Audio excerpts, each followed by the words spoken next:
Queridos, vamos lá, Efésios, carta de Paulo aos Efésios, capítulo 4. Quero ler com os irmãos, aqui capítulo 4 de Efésios, vamos começar aqui a partir do versículo 32. Ou melhor, o versículo 32, que é o último versículo do capítulo 4, entrando para os versículos 1 e 2 do capítulo 5 de Efésios. Antes, sede uns para com os outros benignos, compassivos, perdoando-vos uns aos outros, como também Deus em Cristo vos perdoou. Sede, pois, imitadores de Deus, como filhos amados. E andai em amor, como também Cristo nos amou e se entregou a si mesmo por nós, como oferta e sacrifício a Deus em aroma suave. Amém? Queridos, nós estamos diante aqui de um texto muito singelo, muito simples, porém de uma profundidade muito grande. Coisa simples, porque o texto, ele fala de benignidade, compassividade, de perdão, fala do amor, né? São coisas singelas, coisas simples, mas estamos aqui tocando naquilo que é de mais essencial, de maior importância, aquilo que é de essencial e de maior importância no que diz respeito à existência humana. E, portanto, estamos tocando aqui naquilo que, na prática, no exercício dessas coisas, naquilo que é de mais complexo na existência humana. Ou seja, do ponto de vista da doutrina, do ponto de vista da apresentação conceitual da verdade, falamos de coisas muito singelas. Falar em bondade, benignidade, falar em amor, falar em perdão, são coisas simples, não é? Mas quando essas coisas são colocadas para a prática, o exercício da vida cristã, a gente fala vida cristã, mas devemos entender vida cristã muito mais amplo do que vida de crente. Se nós tomarmos aqui o pensamento de Tertuliano, um grande teólogo do início dos pais da igreja, ele vai dizer que toda alma, ela é cristã por natureza. Cristã não no sentido de cristianismo, no sentido de Cristo. Ou seja, uma vez que o homem, ele é gerado por Deus a partir do sopro divino, e tão logo esse sopro divino, que é o Espírito divino, que é o Logos divino, que é a palavra divina, que é o Cristo divino, entra ali no homem, Gênesis capítulo 2, versículo 7, diz que ali o homem passou a ser alma vivente.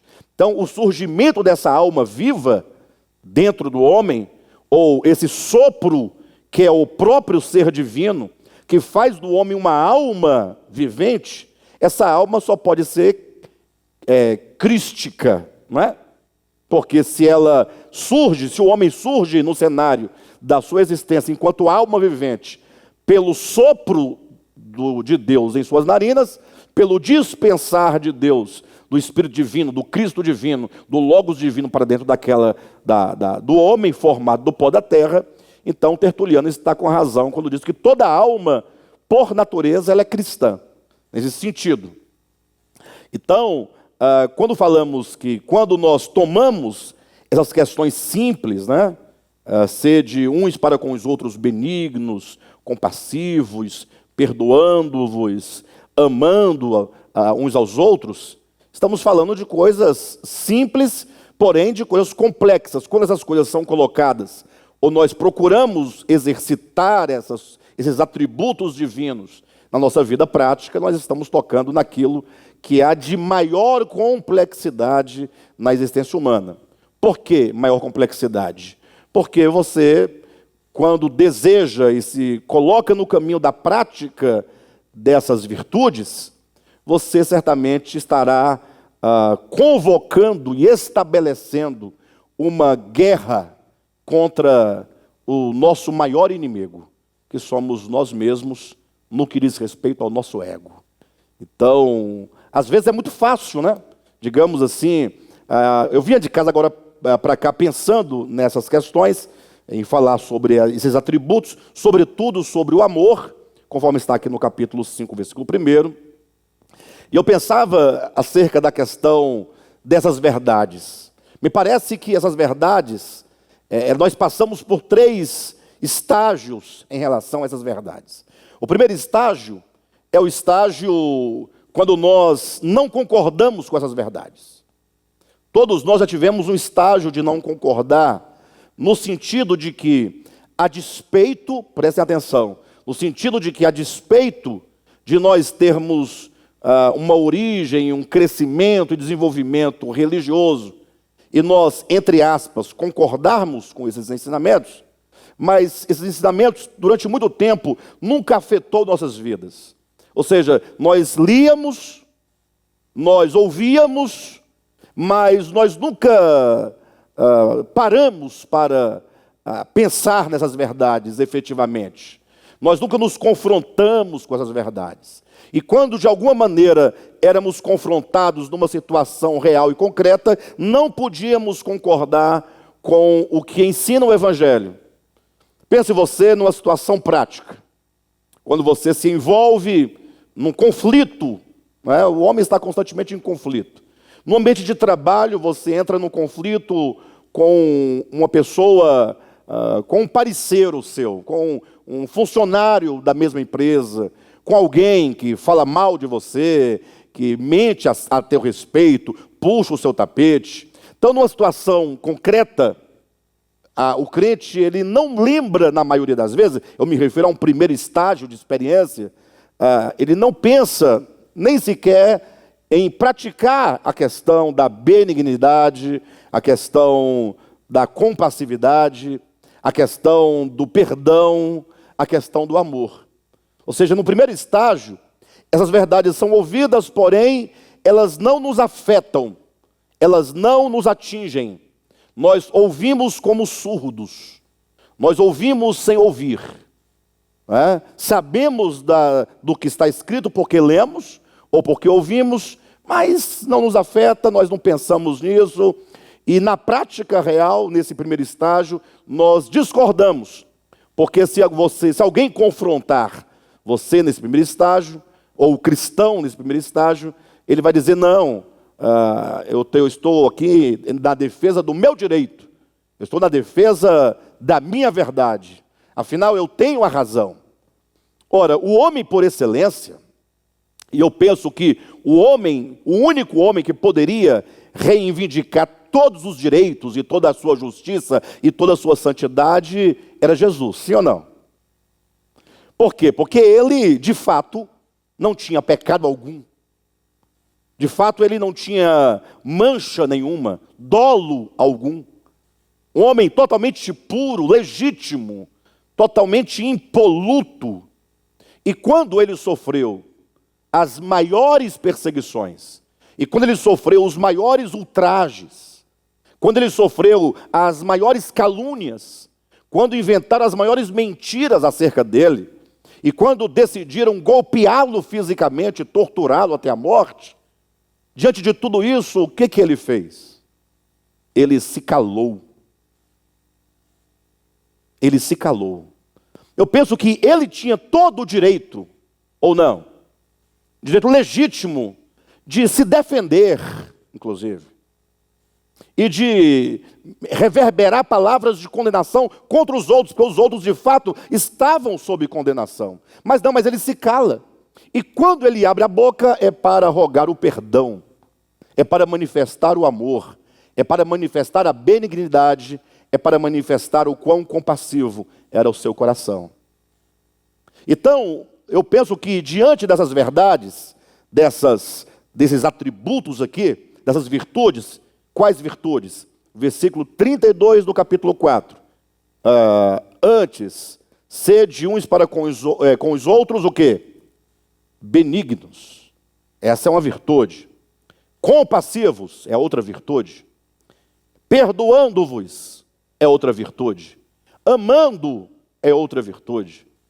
Então, eu disse que diante dessas verdades, diante dessas virtudes, nas minhas reflexões, eu considero que pelo menos o homem passa por 3 estágios. O primeiro estágio é o estágio em que, embora você ouça, embora doutrinariamente sejam essas virtudes defendidas pelo dogma religioso, embora você saiba disso porque você tenha lido, mas tais virtudes ou tais mandamentos nunca nos afetaram em nada.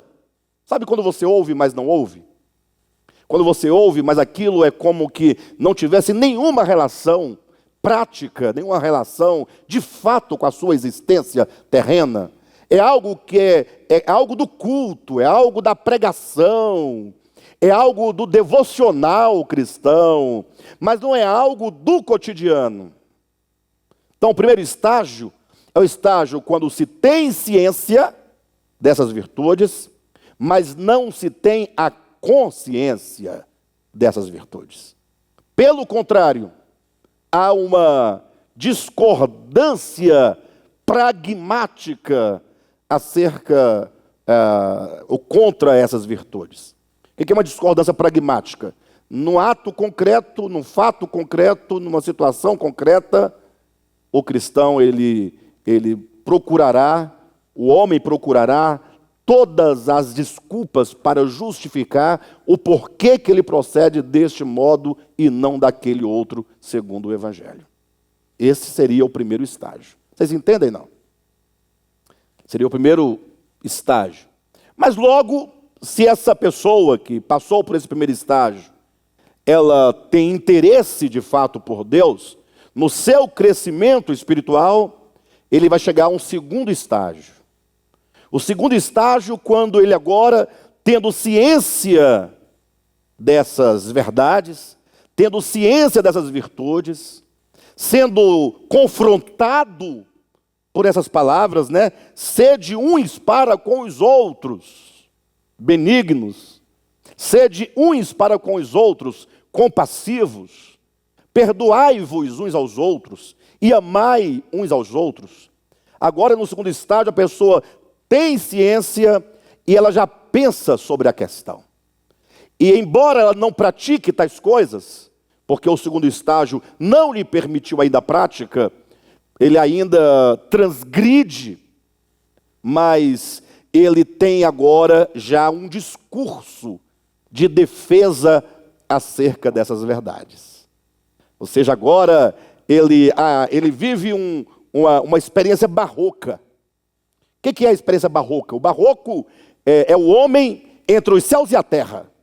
Para usar aqui uma linguagem de Humberto Holden, resgatando o pensamento aqui do Renascimento, porque o Renascimento ele se dá na culminação de toda a Idade Média. A Idade Média vai se culminar quando chega no seu final, explode o Renascimento. O Renascimento agora é o homem na tentativa de voltar a ser homem, a pensar como homem, como quem busca a razão. Só que a história que o precedeu é a história da Idade Média, é a história da igreja, é a história de Deus, a história dos anjos, a história da Bíblia, é a história de um pensamento teocrático. Então é um homem que vem na Idade Média profundamente religioso, que quando entra agora no Renascimento, ele agora se volta para si. E aí ele vive essa crise. Ele é homem, mas é divino. Entre o céu e a terra. Ele está no meio aqui, ó. Buscando as coisas divinas, por causa do passado, de toda a vida religiosa, mas agora de frente para o humanismo do Renascimento. É o homem nessa tensão. Seria o homem nesse segundo estágio, em que ele defende com ardor essas virtudes, ele até condena qualquer outra forma de evangelho, que não seja esta, do amor, do perdão, do dar a outra face, do caminhar a segunda milha, mas ele ainda não alcançou na prática essas virtudes no seu viver. No primeiro estágio, ele ouviu, sabe da existência, mas essas virtudes, esse ensinamento não o afeta. Pelo contrário, ele é um opositor a essas verdades, ainda que no culto e no devocional ele leia esses textos. No segundo estágio, ele já consegue agora defender. E agora ele falou, olha, rapaz, o evangelho é o amor, né? O evangelho nos ensina a perdoar. Então ele agora tem uma defesa ideológica, ele tem toda uma defesa acerca dessas virtudes, dessas verdades, só que na hora de praticar o que ele próprio defende, ele não pratica. E aí ele vive a tensão, porque ele não pratica as virtudes, mas defende as virtudes. Mas é um segundo estágio. Por ele todo mundo vai passar. O terceiro estágio é o estágio quando agora a pessoa chegou a um ponto da sua experiência em que ele se rende ao evangelho. O momento que ele fala, agora não há como mais fugir do evangelho. Não tem como mais eu apenas concordar com o que diz o evangelho, e não adianta mais eu apenas defender o que diz no evangelho. Eu agora preciso praticar.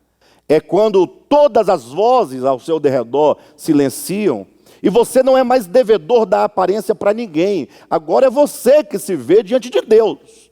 Independentemente de alguém, independentemente de circunstância, de qualquer coisa, é você aqui dentro de você que sabe que precisa, e agora você começa a passar pelo processo de profunda aniquilação, de profundo sofrimento, de crucificação, de fato, do seu ego.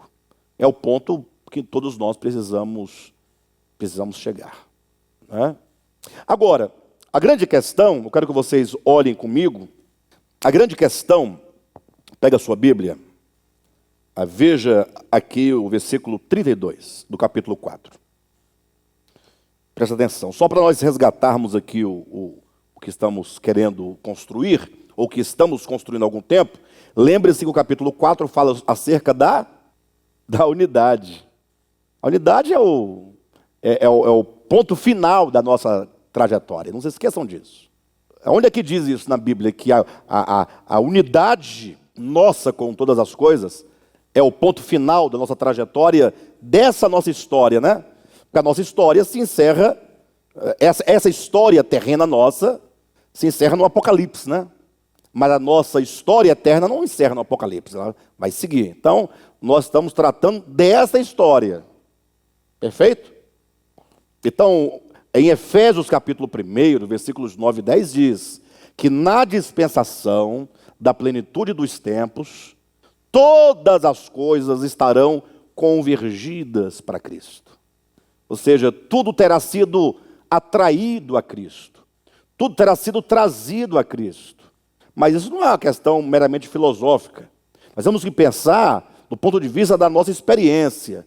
Trazer tudo de volta para Cristo, tendo Cristo como centro de todas as coisas, implica que por muito tempo as coisas todas estiveram o quê? Dispersas. É o problema do pecado, do ego, que nos levou para longe de Deus.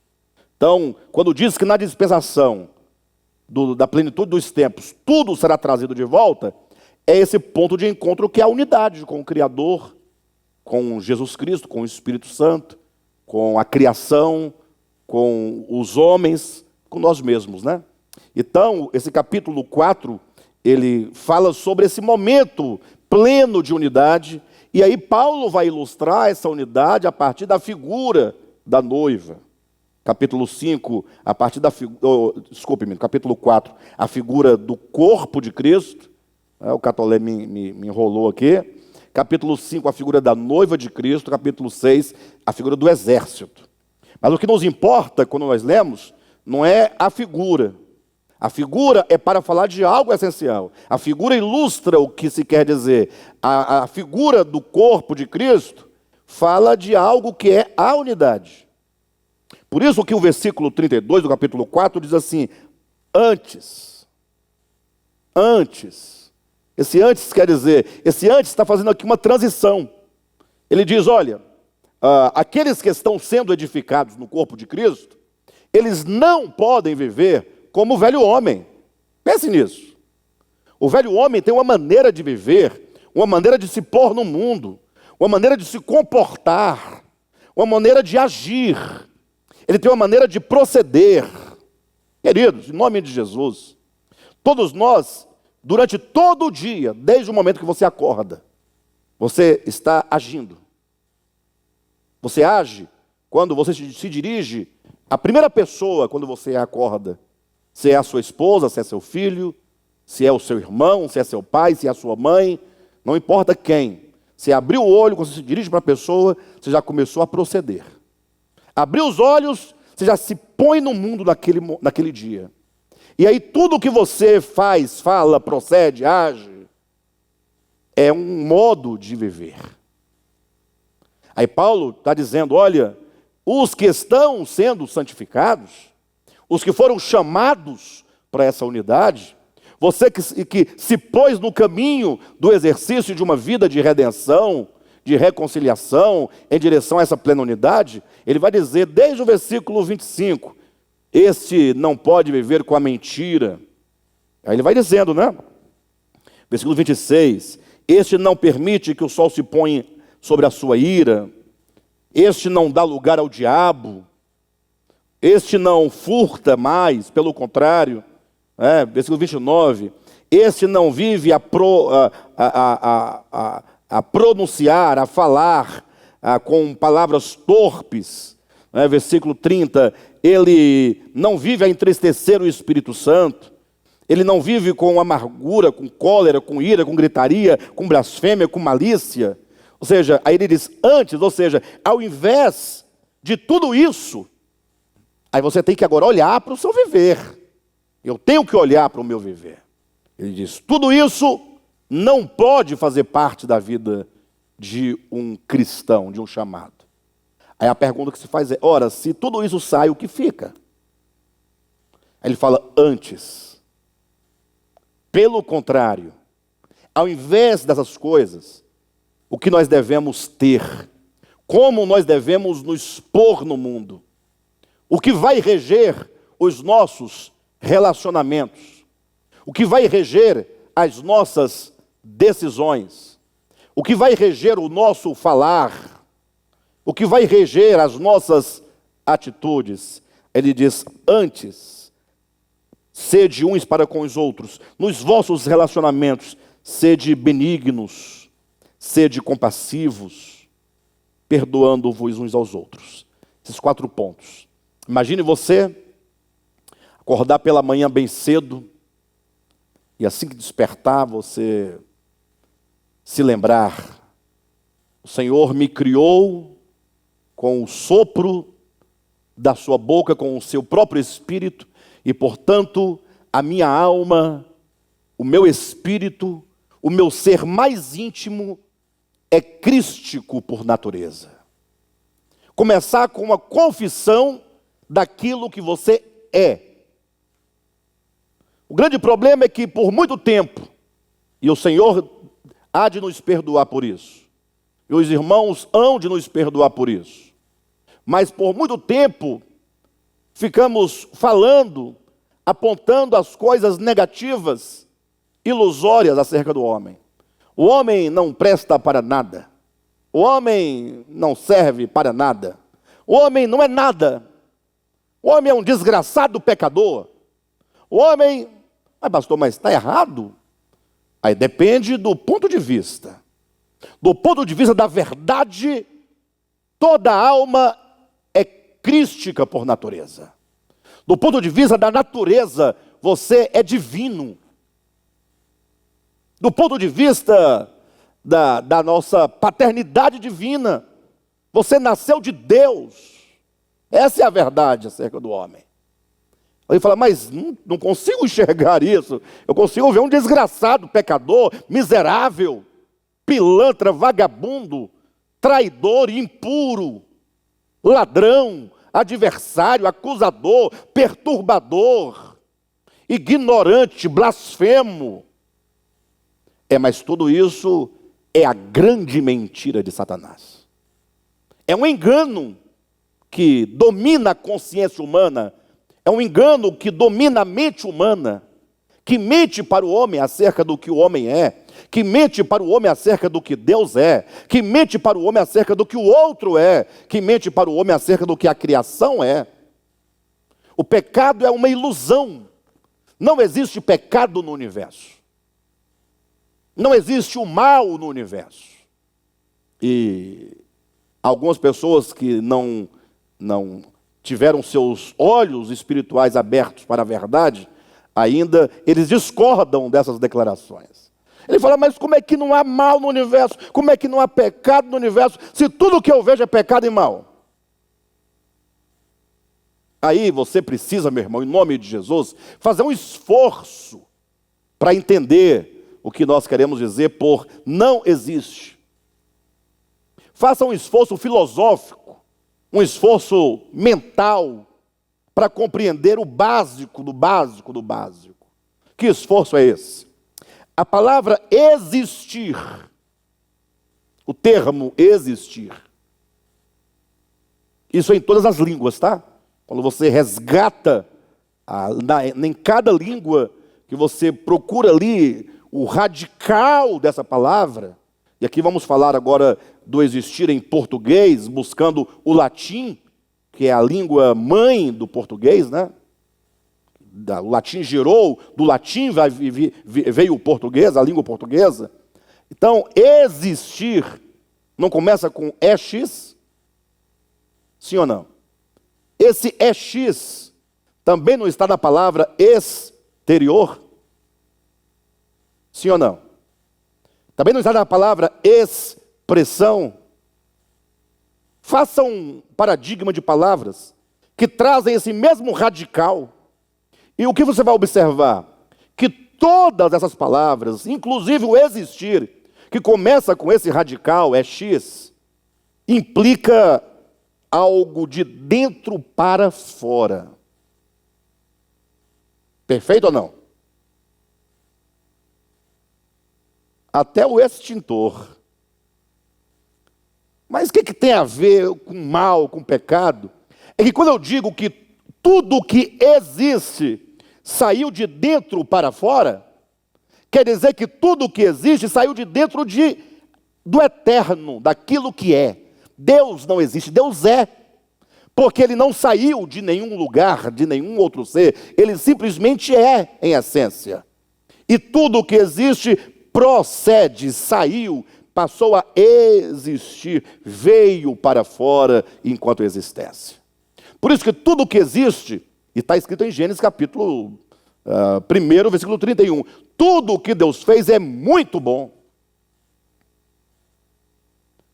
Tudo que existe é bom, porque saiu da perfeita bondade, que é o próprio ser divino.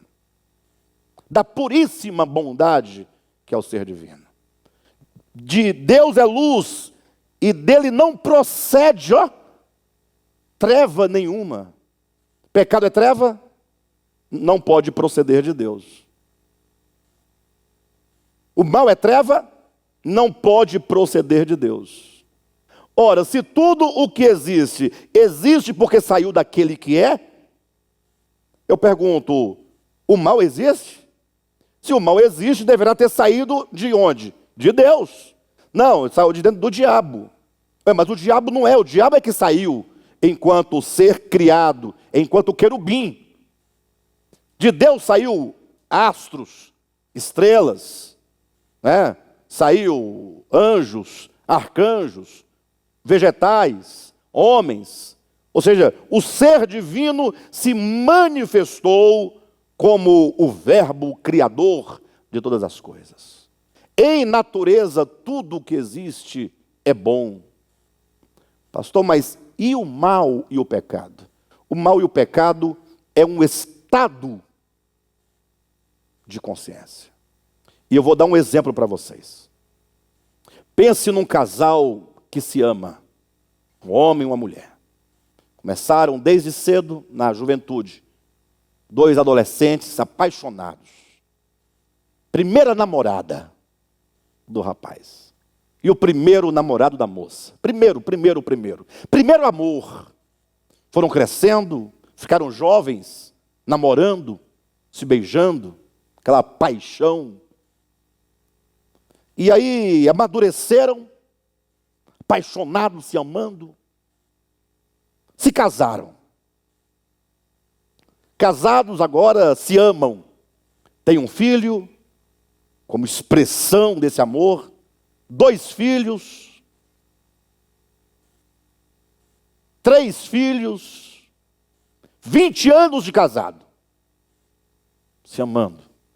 De repente a vida dá uma reviravolta, surge uma situação, outra, e vai, e a coisa começa a sair do eixo, começa a desengrenar, começa as lutas, as guerras dentro de casa, e daqui a pouco isso tudo culmina num grande divórcio, e não somente num divórcio, mas um divórcio com muitas dores, com muitas cicatrizes, e aquilo que era amor se tornou agora em ódio. Imaginaram essa cena? Eu pergunto, onde estava esse ódio? Estava lá dentro, guardado? Numa gavetinha? Estava lá dentro, fazendo o quê? Eles sempre se amaram, nunca teve ódio um contra o outro. Onde estava esse ódio? Esse ódio é um resultado de um processo que gerou na consciência um estado de aborrecimento. É a sua consideração, a partir agora, de um novo olhar sobre o outro. E aí aquele casal sofre 5 anos sofrendo, 10 anos, e aí o mundo dá as suas voltas, daqui a pouco o casal amadurece mais, e cada um começa a reconhecer seus erros, e vão voltar a conversar, e vão voltando, e vão se curando, se perdoando, daqui a pouco estão se amando de novo. Um exemplo. Para onde foi o ódio? Você percebe que não há ódio enquanto coisa, não há ódio enquanto essência, não há ódio enquanto existência, há ódio enquanto uma condição de consciência, de mente. É o que eu presumo acerca do outro, é que gera tal ou qual sentimento. Diabo é apenas uma criatura chamada Lúcifer, que agora o seu atual estado de consciência é de opositor. E todos nós, outrora, também não estávamos em oposição a Deus ou não? E se estávamos, nós éramos o quê, então? Diabo. E aí, de repente, você se reconciliou com Deus, e agora você ama a Deus. Para onde foi o diabo?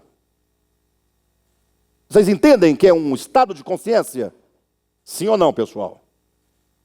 Então, quando nós nos referimos ao homem, você tem que perguntar, você se refere ao estado de consciência ou você se refere ao ser do homem? Então, o homem em essência é a verdade de Deus. O homem no seu estado de consciência é a voz da serpente, que engana. É o pai da mentira mentindo para você a cada dia. Você é imprestável. Você não vale a sua própria família. Você é um mentiroso. Você é isso e aquilo outro. E você agora deve começar a falar, não. Eu agora preciso, para eu viver o evangelho e alcançar as virtudes divinas, eu preciso voltar ao Éden. Eu tenho que voltar a Gênesis 3, naquele diálogo da serpente com a mulher, lembra? E agora eu tenho que começar agora a confessar a palavra de Deus e a denunciar a mentira da serpente. Imagine Eva, lá em Gênesis 3. Voltem comigo por um momento. Construa no seu pensamento a imagem. Nós estamos falando aqui em figuras, para os irmãos entenderem. Imagine só Eva lá, quando a serpente disse... foi assim que Deus disse, não comerás de toda árvore que há no jardim. E ela dissesse, não foi assim que Deus disse. Deus disse, no dia em que dele comerdes, morrerás. Mas veja que ela lá disse, que Deus disse que não devemos comer e nem tocar. Esse tocar é por conta de Eva, ou por conta da mulher. Deus disse, não comereis. A Eva, quando começa a dialogar com a serpente, ela diz, não comereis nem tocareis. Ela já começa a macular, né? Mas imagine que ela não maculasse esse ponto. Dizesse, não, Deus disse que não devemos comer deste fruto. Dos demais podemos comer livremente. Se ela segurasse ali, firme na pura palavra de Deus, sem nenhum excesso, sem subtração, sem adição. E a serpente respondesse, você sabe que não é verdade, é certo que não morrerás, porque Deus sabe que no dia que você comer desse fruto, você será como Deus. Se ela dissesse, não, é mentira sua, porque Deus é santo, afinal, Deus me criou com o seu próprio sopro, Deus me ama. Se ela começasse a confessar a verdade, nada do pecado teria acontecido com toda a humanidade. Mas o problema se dá quando ela se deixa afetar na sua consciência acerca da mentira da serpente, e aí ela começa agora a desacreditar do que Deus disse, e ela começa a acreditar na serpente. Queridos, em nome de Jesus, uma vez por todas, você precisa vencer a mentira confessando a verdade. Acordar no dia de manhã cedo e declarar, Deus me criou com o seu sopro. A minha mais íntima essência é o Espírito de Deus. Começar a confessar a verdade. E, portanto, a despeito de todo engano, de toda ilusão, eu sou filho de Deus. Eu sou da família de Deus. Eu sou santuário de Deus. Eu pertenço a Deus. Começar a confessar a verdade é necessário. Imaginou você começar e aí começar agora a pensar, puxa, você acordou no seu dia, abriu os olhos e começar a confessar essas verdades profundas. Eu e o Pai somos um. O Pai é maior do que eu. Eu estou no Pai. O Pai está em mim. Cristo é a videira, eu sou o ramo. Sem Cristo eu nada posso fazer. Começar a confessar essas verdades. Deixe essa verdade entrar. Creia profundamente. Confesse essas verdades do Evangelho. Aí você agora se põe diante dos relacionamentos com a seguinte ideia. Como filho de Deus, como prole divina, como aquele que tem um espírito divino, eu preciso manifestar a natureza divina. Deus é benigno. Se eu sou divino por natureza, eu também sou benigno e posso proceder por causa de Deus em mim com benignidade para com meus irmãos. Estabeleça o critério de relacionamento. Com quem você lidar durante o dia? Agir com o bem. Sempre com o bem. Diante de cada situação você perguntar, esse modo como eu falo, isso que eu realizo, o modo como me relaciono, é o bem? Pergunte isso para si mesmo. Diante de cada situação, exercício prático da vida cristã. Sede compassivo uns para com os outros. E agora, invocar. E aí, olha outra palavra interessante. Invocar. Quem aqui já invocou o nome do Senhor? Amém? Lógico, todos nós invocamos. Agora, invocar não é de cima para baixo, não é de fora. Invocar só pode ser de dentro, é invocar. Pense nas palavras. E se é invocar, onde ele está? Dentro ou fora? Você pode invocar, não pode ser de fora. Invocar, ele está dentro. É daqui que você clama, que você puxa, que você extrai. É dentro do homem. Por isso Jesus declarou: o reino de Deus está dentro de vós. Essa é uma realidade que Jesus nos ensinou em todo o Evangelho. Não tem como você não perceber tal ensinamento de Jesus. Muito claro. E então agora você se coloca diante dos relacionamentos. Será que o modo como você lida com essa e aquela situação é em perdão? Em perdão?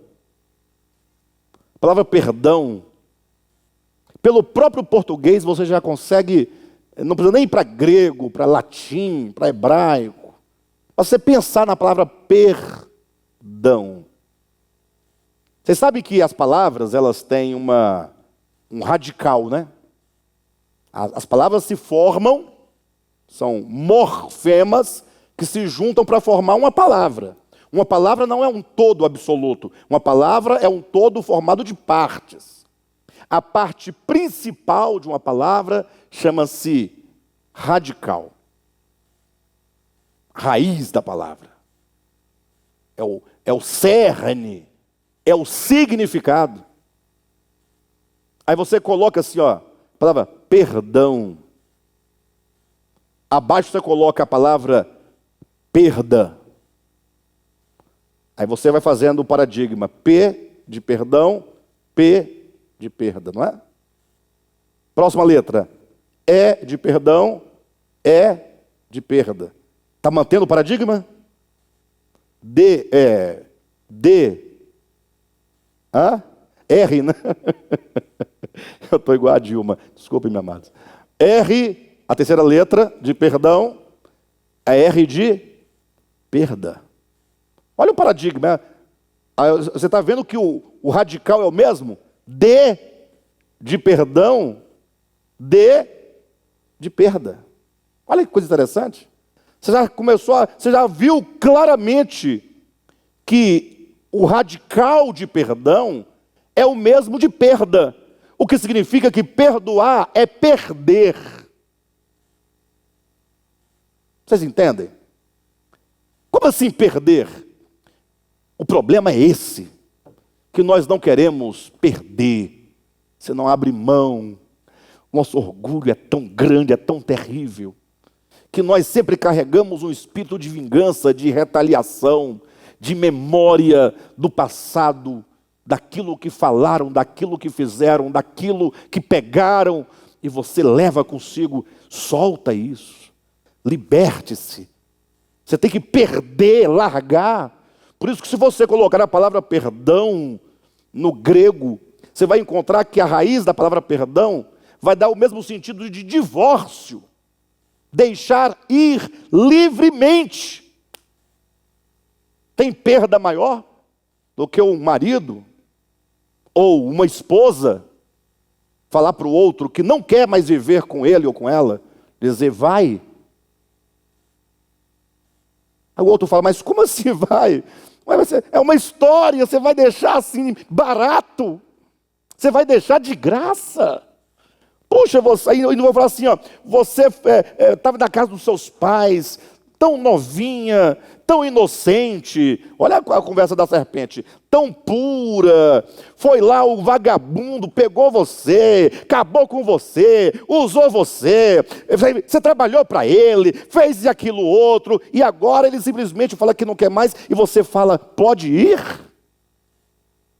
A pessoa fala, e o que eu vou fazer? Xinga ele pelo menos, agride ele, inventa umas calúnias, fala mal dele no trabalho dele para ele perder o emprego, faz isso ou aquilo outro, puxa o tapete dele, esculhamba a mãe dele. Ou seja, perder você vai, mas não sai assim no prejuízo, não. Não é assim que o ser humano é, fala a verdade. Perdão, perder, deixar ir livremente. Vocês entendem? Puxa, esse é o Espírito de Cristo. Agora veja, interessante, capítulo 5 de Efésios, versículo 1. Não, voltando aqui, desculpe-me, no versículo 32 ainda do capítulo 4. Antes, Sede uns para com os outros benignos, compassivos. Agora veja, perdoando-vos uns aos outros, como também Cristo, em Cristo, vos perdoou. Agora aqui nós tocamos num ponto meio crítico, né? Porque aqui é claro, como Deus em Cristo vos perdoou. Como foi que Cristo nos perdoou? Como foi? Como foi que Deus em Cristo nos perdoou? Lembra lá do texto de Paulo, de 2 aos Coríntios, capítulo 5, quando ele diz que Deus estava em Cristo? Sim ou não? Agora ouça. Não imputando aos homens as suas transgressões. Este é o modo de perdoar de Cristo. Como é que é isso? Eu já vi gente falar assim, olha, eu perdoo, mas você é um vagabundo, você sabe disso. É lógico que eu perdoo, mas que o indivíduo não presta, não presta. Aí o outro fala assim, mas pastor, mas vai lá, mas não é que ele não presta mesmo? É, de fato. Deus também nos perdoou. E no nosso viver, no nosso nos expor no mundo, às vezes nós também não prestamos. Na vida prática. Sim ou não? Eu não falo na natureza, tá? Não acha que não há contradição. Eu falo no viver diário. Às vezes nós agimos como quem de fato é um cafajeste, sim ou não? Em relação a Deus, em relação à verdade, em relação a Cristo, em relação ao próximo, sim ou não? Aí, mas então tem esse fato. O problema é que quando Deus em Cristo diz que Deus estava em Cristo, reconciliando consigo o mundo, não imputando aos homens suas transgressões, nós temos aqui um jogo. Olhem claramente porque está sendo dito. Deus estava em Cristo. Fazendo o quê? Reconciliando consigo o quê? Os crentes, os evangélicos, os cristãos, reconciliando consigo o mundo.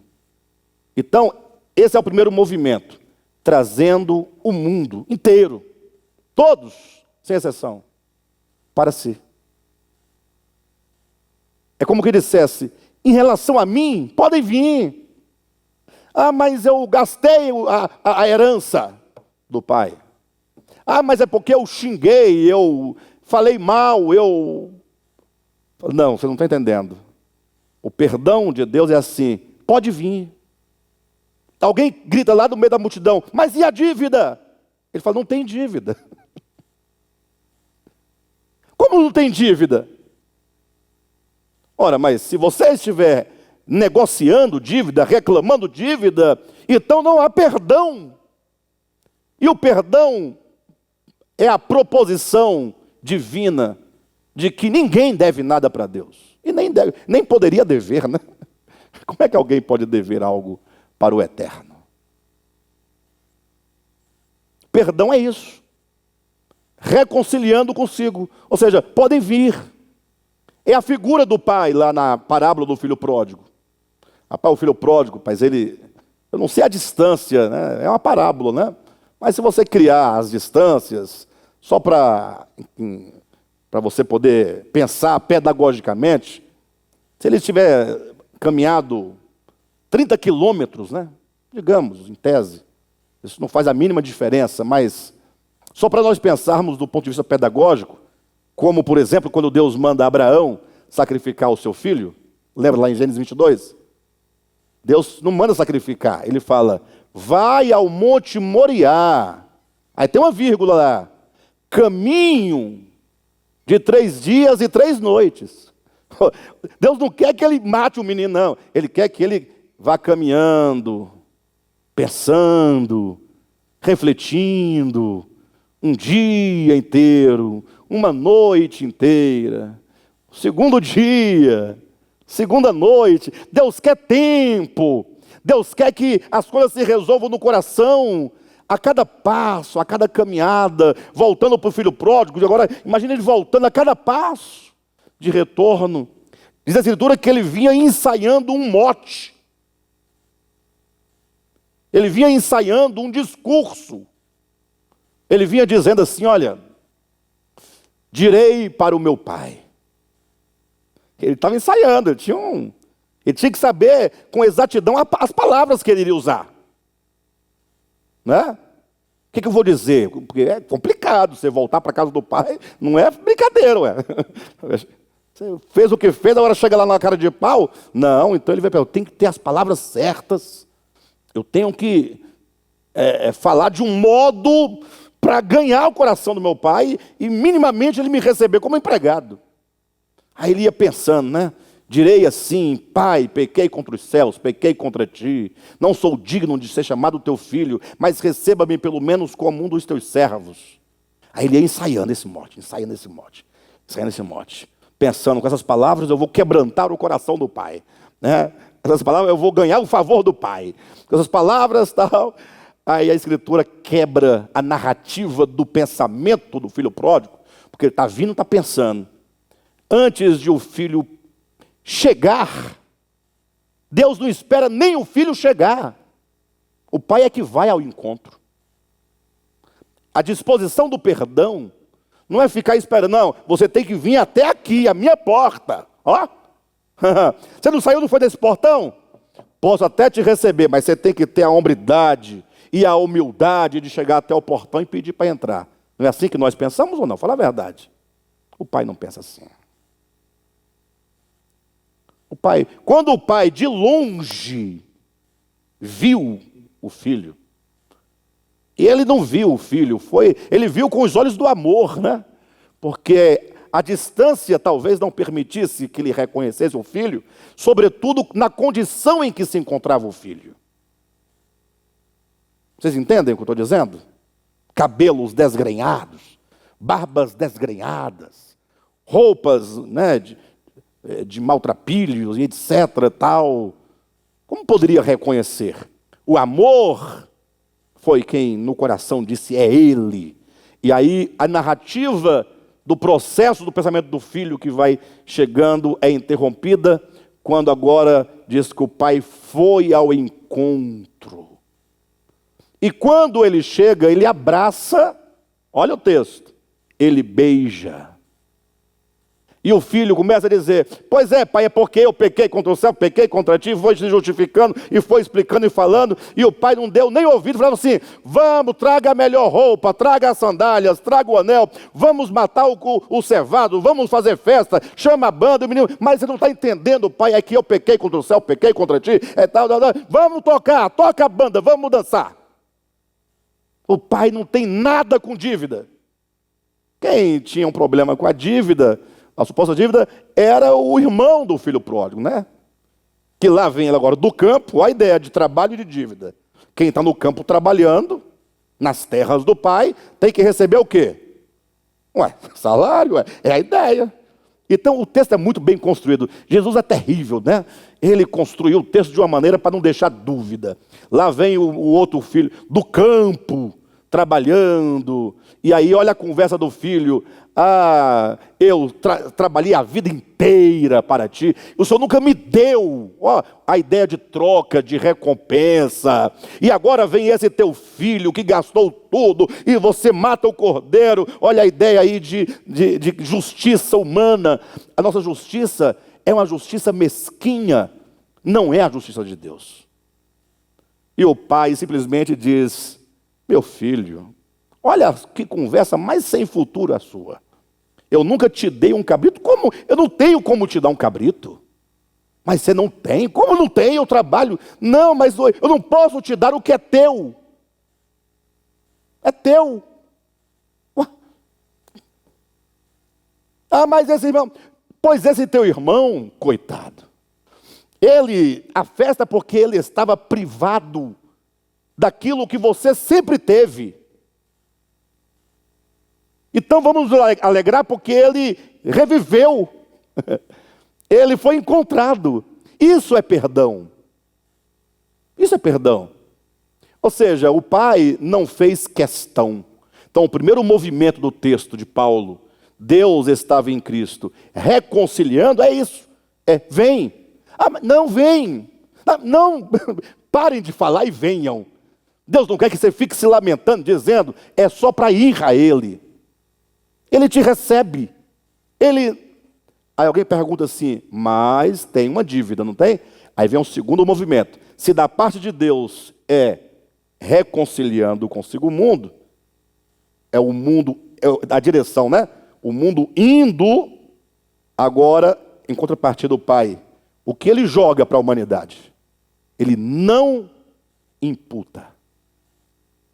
Ele não reivindica. Ele não exige. Não exige reparo. Mas não tem mais. É o filho que estava morto e reviveu, e o seu retorno é só alegria. O único prejuízo foi ele próprio que teve, porque esteve ausente da casa do Pai. A perda, o prejuízo é todo dele. E Deus não pode perder, porque Ele é inesgotável. Então, é assim que diz o texto: perdoando-vos uns aos outros, como também Deus nos perdoou. Então, esse como também quer dizer, assim como Ele nos perdoou, devemos nós perdoar, e do modo como Ele nos perdoou, devemos nós, do mesmo modo, perdoar, sem impor, exigir, sem Deus estava em Cristo reconciliando o mundo, não, qual é a palavra mesmo? Não imputando aos homens. Então, por que nós ficamos imputando aos homens? O que eles fizeram, o que eles fazem. Vamos usar uma palavra mais clara. Por que imputar é muito bonito, a gente não sabe o que é imputar, né? Imputar. Não. Por que nós ficamos lançando na cara do outro? Eu acompanho muita gente, muitas histórias, e o que eu ouço todo dia acerca de tanta gente depois de tantos anos, as pessoas estão repetindo as histórias dos outros. Não é porque em 1994 o fulano fez isso. E isso é imputar. Jogar na cara, lançar na cara, trazer à memória, pôr em relevo. As pessoas passam a vida inteira lustrando o pecado alheio, lustrando o erro alheio, a vida inteira. Tudo isso, essas virtudes, a benignidade, a compassividade, o perdão, é o que está aqui no versículo 5. Sede, pois, imitadores de Deus como filhos amados. Qual é a relação desse texto? Só abrindo um parênteses aqui, num curso que nós daremos, que é a lógica, né, do pensamento e do discurso, né? Nos ensina a pensar, nós estamos lendo, mas quando diz, sede, pois, imitadores de Deus como filhos amados, isso aqui tem uma relação. Aí você lê, interessante, sede, pois, imitadores de Deus. Aí quando muita pessoa tem para dizer, ela fala assim, mas como alguém pode imitar Deus? Ninguém pode imitar Deus. Entenderam? Tudo que você tem para dizer do texto mas como assim? Quem é que pode imitar? Quem pode imitar o inimitável? Aí quando alguém pensa um pouco mais, vai dizer, eu não posso concordar, porque ainda que você imitasse um cachorro, você nunca seria como um cachorro. Você seria, na verdade, um charlatão. Quem imita Deus é um charlatão. O senhor está pensando, não está? O texto?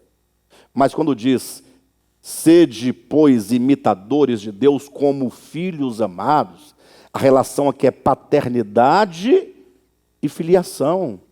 O filho amado deve expressar os atributos do pai, porque ele é filho.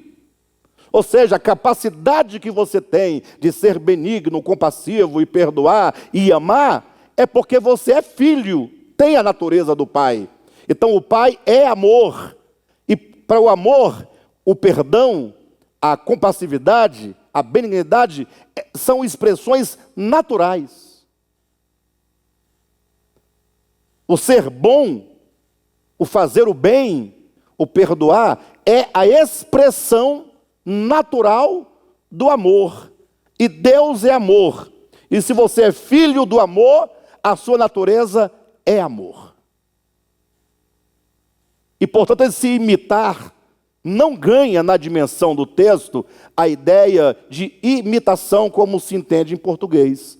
A ideia é que você possa, assim como, como Deus, o Pai, é amor, compassivo, benigno e perdoador, você sendo filho, você sendo participante da sua natureza divina, você então deve agora, como o seu Pai é, viver expressando as virtudes divinas que fazem parte de você, porque você é um filho amado do Pai. O amor. O amor é extraordinário. Inclusive o texto diz assim, né? Sede, pois, imitadores de Deus como filhos amados, e andai em amor como também Cristo vos amou.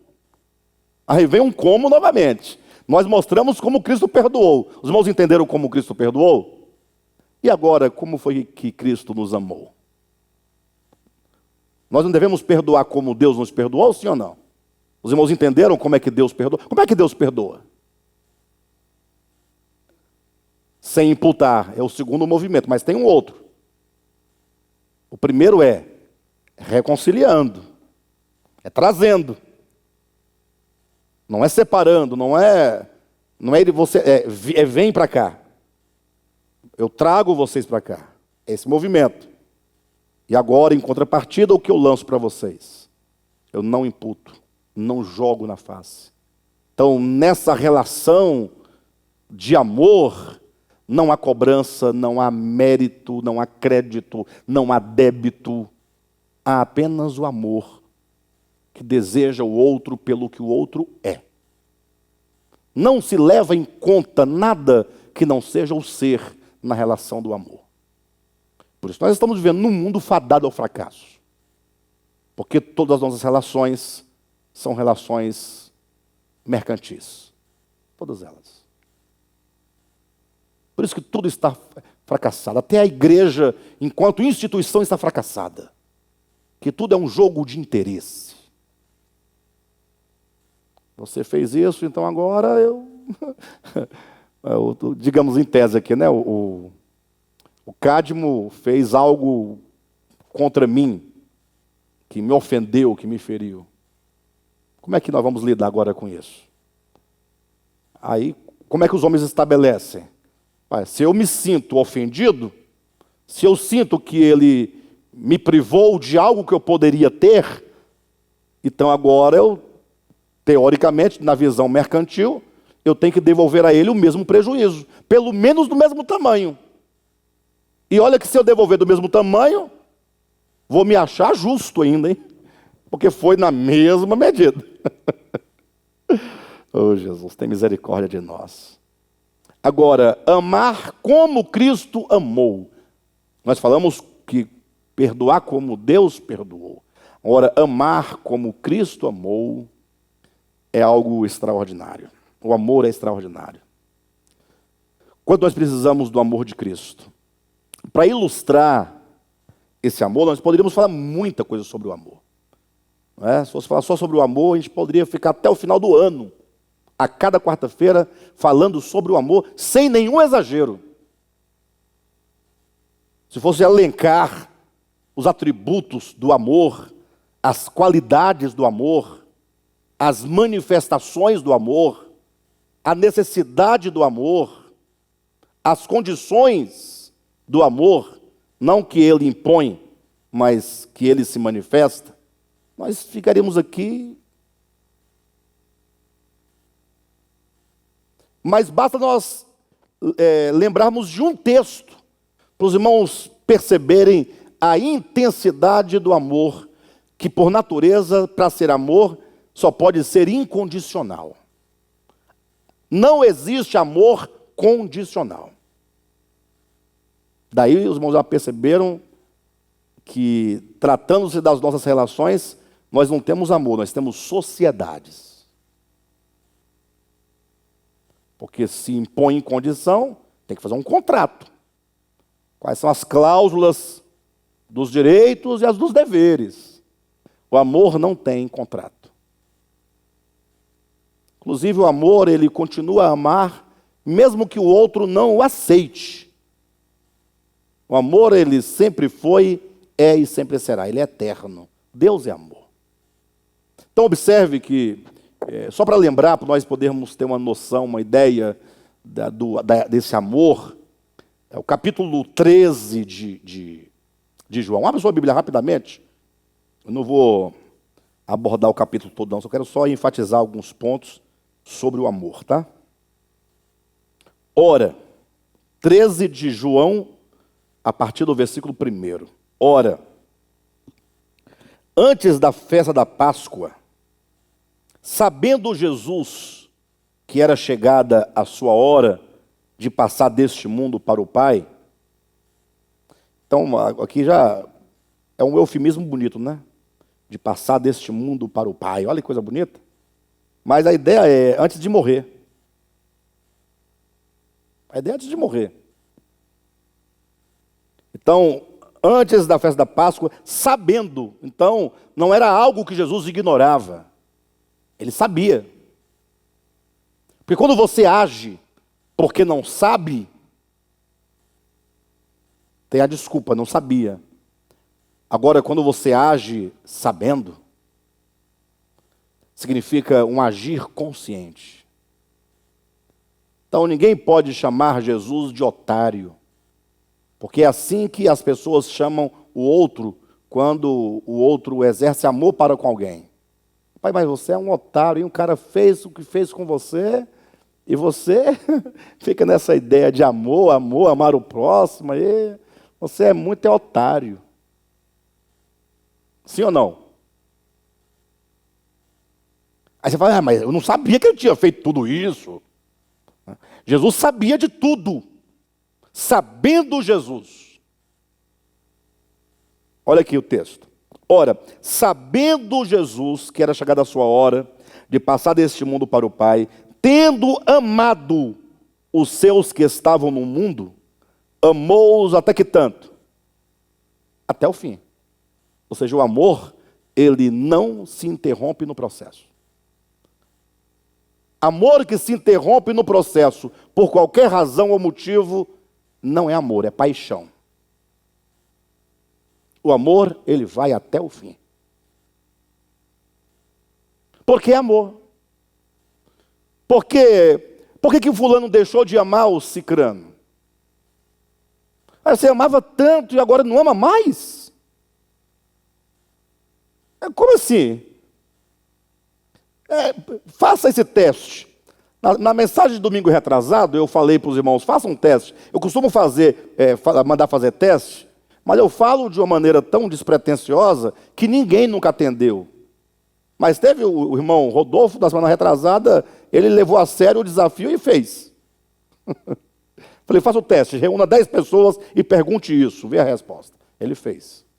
Agora, estou colocando aqui, procure alguém que dizia amar alguém e que agora não ama mais.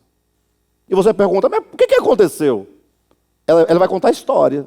Não, porque ele fez isso e aquilo outro, aconteceu isso. Então, essa era a condição do seu amor? É a pergunta. Essa era a condição do seu amor? Se a pessoa fala assim, era, lógico que era. Então não pode ser amor. Amor é incondicional. Jesus, sabendo que era chegada a sua hora, tendo amado os seus que estavam no mundo, amou-os até o fim. Agora, olha o texto, não para aqui não. Versículo 2. Durante a ceia, tendo já o diabo posto no coração de Judas Iscariotes, filho de Simão, que traísse a Jesus. Versículo 3. Sabendo este, Jesus, que o Pai tudo confiara às suas mãos, e que ele viera de Deus e voltava para Deus, levantou-se da ceia. Sabendo sabendo que era hora de passar deste mundo para o Pai, sabendo que Judas o havia de trair, sabendo quem é Judas, Sabia tudo. Sabendo de tudo isso, poxa, olha para mim, em nome de Jesus. Poxa, eu estou morrendo, eu vou morrer daqui a pouco. Entendeu? Eu vou morrer daqui a pouco. Sabendo de Jesus que era hora de passar deste mundo para o Pai. Então ele ia morrer dentro de horas. O que ele tinha que fazer? Vai ir na casa da mãe. Sim ou não? Falar com a mãe. Dar algumas orientações sobre a casa que ficou de herança. Não é? Resolver umas pendências. Colocar as coisas em ordem. Não. Sabendo que ele ia morrer, ele se reúne com 12 pessoas. Sabendo que ia morrer, no meio dos 12 tinha um Judas que ia trair, tinha um Pedro que haveria de negá-lo, tinha um Tomé que haveria de duvidar de suas palavras, e tinha 9 outros que iriam fugir covardemente, abandonando-o no meio dos cães raivosos. Sabendo de tudo isso, levantou-se da ceia, e ele só fez isso porque ele os amou até o fim. Entenderam? Não fosse esse até o fim, o texto seria assim, ó. Sabendo de tudo isso, versículo 4, levantou-se da ceia e retirou-se dali, do meio daqueles bandos de sem futuro, discípulos e apóstolos. Não é a ideia? Não. Vocês estão entendendo? Não. É a ideia, poxa. O que você quer no meio dessa gente? Sabendo de tudo isso. Mas não. Levantou-se da ceia. Aí começa a manifestação dos atributos do amor numa metáfora. Tirou a vestimenta de cima. O amor, ele se despe. O amor, ele não traz para si, ele se despoja. Ele se entrega. Certo? E tomando uma toalha, cingiu-se com ela. Então o amor tem esses dois movimentos. Ele se despoja de qualquer pretensão. Veste a virtude.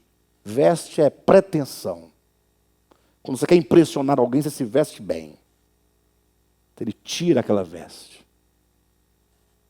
Mas o amor tem um outro movimento. Ele se cinge. Cingir é como você colocar um cinto e apertar bem o cinto. Um barbante, um cordão, e apertar, cingindo os lombos. Vocês entendem?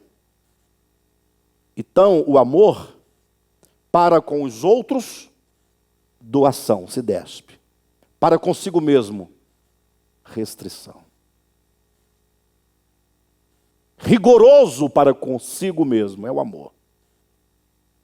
Generoso para o outro. O amor não exige do outro, exige de si mesmo. E aí diz assim: depois deitou água na bacia e passou a lavar os pés aos seus discípulos e a enxugar-lhes com uma toalha com que estava cingido. Eu não vou discorrer novamente esse texto, até porque ele é objeto da mensagem de domingo que vem, que eu vou ministrar. Ele é um dos textos que será abordado da mensagem de domingo que vem. Olha o tema da mensagem de domingo que vem: o desespero humano. Vocês não podem perder essa mensagem. O desespero humano. Mensagem urgente. Deveria ser pregada em todas as televisões do mundo, pelo momento que estamos passando. Mas, de todo modo, a ideia aqui é que, agora, depois de fazer isso, ele vai agora lavar os pés dos discípulos.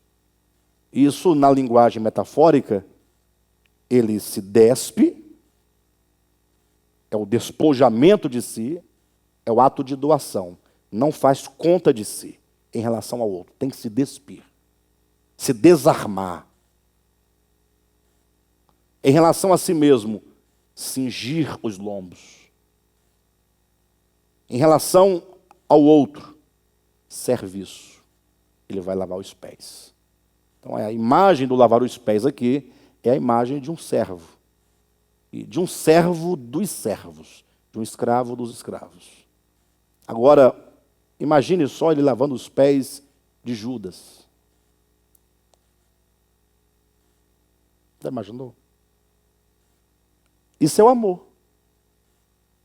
Ou vontade que eu tinha de falar, seu cabra safado, lavando os pés, esfregando. Você sabe que eu sei, não sabe, Judas? Você sabe que eu sei que você tira o dinheiro da bolsa de ofertas. Judas não tirava o dinheiro? Não dá vontade, não? De falar? Uma vez eu tive numa situação, no passado, bem distante. Fizeram uma roda, e aí começaram uma série de calúnias, né? Contra mim. Calúnias porque eram invenções mesmo, né? Na verdade, pegaram um ou dois acontecimentos verídicos, e aí agora, quando a pessoa quer destruir sua vida, ela pega um fato, né? E vai agregando agora outras coisas para poder, porque só o fato é insuficiente para destruir a sua pessoa. Então, como o objetivo é destruir, então vamos encher, florear ao máximo, aí vem as calúnias, né? E o indivíduo veio de lá para cá com tanta conversa, tudo mentirosa. E eu, no momento, minha mente não para de pensar um minuto, né? Até dormindo eu estou pensando. Não, estou dormindo e tudo que eu estou estudando, planejando, organizando, a noite todinha a mente não para, ela fica... E tem mais, eu resolvo vários problemas dormindo. A maioria dos problemas que eu resolvo é dormindo. Questões de filosofia, questões de gramática, questões teológicas. Eu dormindo, pensando, resolve as coisas, já acordo, opa, é assim mesmo. Está tudo certo, vai verificar, tudo ok. E aí, na hora, minha mente não parava de pensar, porque aquela pessoa falava algumas coisas sobre mim que não eram verdadeiras. E eu, em contrapartida, sabia pelo menos 3 coisas fatuais, das quais eu fui testemunha contra a pessoa. Você entende? Aí eu olhando para a pessoa falando, e ela sabia que eu sabia de tudo. O problema é que a ânsia da pessoa era tão grande que ela não se lembrava de nada. Precisava ser lembrada. E eu pensando, puxa, agora é a minha chance de falar assim, você teria como provar essas palavras? Traga aqui as testemunhas. E não haveria, porque não havia testemunha, até porque muita coisa que se dizia não era verdade. Como é que vai ter testemunha de uma coisa que não aconteceu? Não é? Aí vontade de falar isso para a pessoa, né? Vontade, tinha muita. E aí, em contrapartida, eu diria, agora eu direi nessa reunião 3 coisas grandes contra você. E eu sou a testemunha porque eu estive com você nas 3 ocasiões. E sua mulher também estava presente, seus filhos também estavam presentes. Vontade de vomitar aquelas coisas graves. E é a hora que a gente fica como o homem barroco, né? Que eu dizia no início, entre os céus e a terra. Atenção, o evangelho, a carne. E aí eu falei, não vou fazer isso não, porque se eu fizer isso, serei tanto quanto a pessoa, né? Estarei me igualando.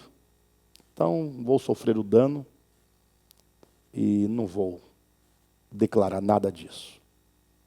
E foi o que eu fiz na ocasião, e depois da ocasião continuei firme, mantendo a mesma postura, a mesma posição. Mas falando aqui de Jesus, eu imagino Jesus naquele momento lavando os pés de Judas, né? Puxa vida. Mas isso é o amor. Jesus fazia, e ele não fazia como eu, pensando que podia fazer, mas não ia fazer, pela obrigação do amor, do evangelho. Não. Jesus fazia naturalmente, porque é assim que ele é. Sem lançar na face, nem vinha no pensamento de Cristo a ideia de lançar na face. Porque ele é o puro amor, né? Então, amar como Cristo amou é assim. É você servir se doar para o outro, sem nenhuma distinção, sem pensar no erro, no pecado. Por isso que há um texto na Bíblia que diz, lá, salvo engano, é 1 Pedro, que diz que o amor cobre multidões de pecados. Agora, me parece que é exatamente o contrário que acontece, né? As pessoas, em nome da santidade, em nome de Deus, em nome da verdade, saem expondo os pecados alheios, né, aos outros. Falando, expondo a nudez do outro. De todo modo, é isso aí. Tá bom?